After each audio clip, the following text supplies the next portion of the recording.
Bharatiya Janata party यानी BJP ने 2024 लोकसभा चुनाव के लिए रविवार को दिल्ली के अपने पार्टी मुख्यालय में घोषणा पत्र जारी किया। पार्टी ने घोषणा पत्र को बीजेपी का संकल्प पत्र यानी भाजपा का संकल्प पत्र, मोदी की गारंटी का नाम दिया है। ये संकल्प पत्र 4 वर्गों युवा शक्ति, महिला शक्ति, किसान और गरीबों को सशक्त करता है। ये भी कहा गया कि हमने बड़ी संख्या में रोजगार बढ़ाने की बात की है। युवा भारत की युवा उम्मीदों की छवि बीजेपी के घोषणा पत्र में दिखती है। पीएम मोदी ने यह भी कहा कि 25 करोड़ लोगों को गरीबी से बाहर लाकर हमने साबित किया कि हम जो कहते हैं वो करते हैं, हम परिणाम लाने के लिए काम करते हैं। यूनिफॉर्म सिविल कोड का जिक्र करते हुए पीएम मोदी ने कहा बीजेपी इसे बेहद ही महत्वपूर्ण मानती है। तो क्या कुछ है बीजेपी के घोषणा पत्र में और ये कांग्रेस के घोषणा पत्र से कितना अलग है, चलिए जानते हैं। बीजेपी के संकल्प पत्र यानी मोदी की गारंटी यानी बीजेपी के घोषणा पत्र में है अगले 5 सालों तक मुफ्त राशन, पानी, गैस कनेक्शन, पीएम सूर्य घर योजना से 0 बिजली बिल की व्यवस्था। आयुष्मान भारत से 5 लाख तक का मुफ्त इलाज मिल रहा है, ये आगे भी मिलता रहेगा। 70 साल से ऊपर की आयु के हर बुजुर्ग को इस योजना में लाया जाएगा। मोदी की गारंटी है जन औषधि केंद्र पर 80% छूट के साथ दवाइयां। गरीबों को 4 करोड़ पक्के मकान बनाकर दिए हैं, 3 करोड़ और पक्के मकान बनाए जाएंगे, ये संकल्प पत्र में लिखा है। संकल्प पत्र में यह भी लिखा है कि पेपर लीक पर बड़ा कानून बना है, उसे लागू करेंगे। मुद्रा योजना के तहत 20 लाख रुपए का लोन मिलेगा। नेशनल एजुकेशन पॉलिसी लागू होगी। 2036 में ओलंपिक की मेजबानी करेंगे। दिव्यांगों को पीएम आवास योजना में प्राथमिकता मिलेगी।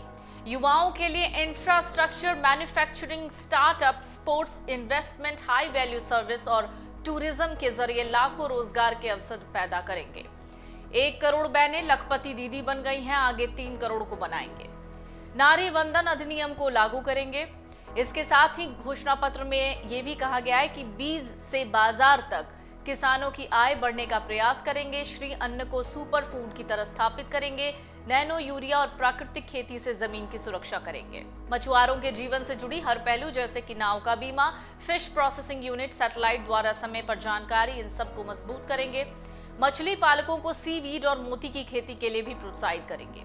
Gig workers, taxi driver, auto driver, घरों में काम करने वाले श्रमिक, migrant workers, truck driver, coolie, सबको ई श्रम से जोड़ेंगे। कल्याणकारी योजनाएं पहुंचाएंगे। तिरुवल्लुर कल्चरल सेंटर के जरिए भारत की संस्कृति को विश्व में ले जाएंगे। भारत की क्लासिकल भाषाओं के अध्ययन की व्यवस्था उच्च शिक्षण संस्थाओं में करेंगे। 2025 को जनजातीय गौरव वर्ग के रूप में घोषित करेंगे। एकलव्य स्कूल, पीएम जनमन 1 उत्पादों में वैल्यू एडिशन और इको टूरिज्म को बढ़ावा देंगे। ओबीसी, एससी और एसटी समुदाय को जीवन के हर क्षेत्र में सम्मान देंगे। ट्रांसजेंडर्स को आयुष्मान योजना का लाभ मिलेगा। ये तो हो गई बीजेपी के घोषणा पत्र यानी संकल्प पत्र की बात, लेकिन कांग्रेस के घोषणा पत्र में क्या था? दरअसल इससे पहले कांग्रेस ने 5 अप्रैल को अपना मैनिफेस्टो यानी हिंदी में कहें तो घोषणा पत्र जारी किया था। पार्टी ने इसे न्याय पत्र बताया था। कांग्रेस के न्याय पत्र यानी घोषणा पत्र में एससी, एसटी और ओबीसी के लिए 50% आरक्षण की निर्धारित सीमा को बढ़ाने की बात कही गई। इसके लिए संविधान संशोधन लाने का भी वादा किया गया है। कांग्रेस की सरकार बनने पर न्यूनतम समर्थन मूल्य के लिए कानूनी गारंटी देने का वादा भी किया गया है। केंद्र सरकार में जो 30 लाख नौकरियों के पद हैं उन्हें भरा जाएगा। राजस्थान की चिरंजीवी योजना की तरह पूरे देश में 25 लाख रुपए का हेल्थ इंश्योरेंस दिया जाएगा। अब आप इसे आयुष्मान भारत से कंपेयर कर सकते हैं। सामाजिक, आर्थिक और जातिगत सर्वे देश भर में करवाया जाएगा। डिप्लोमा धारकों या 25 से कम उम्र के ग्रेजुएट कर चुके युवाओं के लिए 1 साल की अप्रेंटिसशिप मुहैया करवाई जाएगी। पेपर लीक होने के मामले से निपटने के लिए फास्ट ट्रैक अदालतों का गठन और पीड़ितों को आर्थिक मुआवजा दिया जाएगा। इसको भी आप बीजेपी के संकल्प पत्र से कंपेयर कर सकते हैं। स्टार्टअप के लिए फंड मुहैया करवाए जाएंगे ताकि 40 साल से कम उम्र के लोग अपना कारोबार शुरू कर सकें। डिजिटल लर्निंग के महत्व को समझते हुए क्लास 9वीं से क्लास 12वीं तक के स्टूडेंट्स को फोन मुहैया कराया जाएगा। 21 साल से कम उम्र के उभरते हुए खिलाड़ियों के लिए 10,000 रुपए प्रति माह की योजना शुरू होगी। महालक्ष्मी योजना शुरू करके हर गरीब परिवार को बिना शर्त 1 लाख रुपए हर साल दिए जाएंगे। ये राशि घर की महिला को मिलेगी। 2025 से महिलाओं के लिए केंद्र सरकार की आधी नौकरियां आरक्षित की जाएंगी। इसके साथ ही फ्रंटलाइन स्वास्थ्य कार्यकर्ताओं जैसे आशा, आंगनबाड़ी, मिड डे मील रसोइया के वेतन में केंद्र सरकार का योगदान दोगुना किया जाएगा। मनरेगा के तहत मजदूरी बढ़ाकर 400 रुपए प्रतिदिन की जाएगी। प्रतिदिन 400 रुपए न्यूनतम राष्ट्रीय वेतन की गारंटी देने का वादा भी किया गया है कांग्रेस के घोषणा पत्र में, यानी न्याय पत्र में वादा किया गया है कि कांग्रेस भोजन, पहनावे, प्यार, शादी और भारत के किसी हिस्से में यात्रा या निवास की व्यक्तिगत पसंद में हस्तक्षेप नहीं करेगी। हस्तक्षेप करने वाले कानूनों को रद्द किया जाएगा। सदन के सत्र के दौरान सप्ताह में एक दिन विपक्षी बेंच के सुझाए एजेंडों पर चर्चा की जाएगी।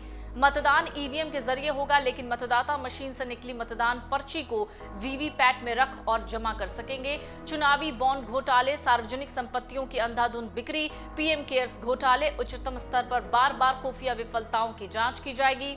मीडिया की संविधान के तहत हासिल आजादी दिलाने में मदद की जाएगी। सेंसरशिप लगाने वाले कानूनों को वापस लिया जाएगा।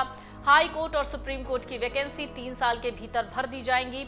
अग्निपथ योजना को खत्म किया जाएगा और पुरानी भर्ती प्रक्रिया फिर से लौटेगी।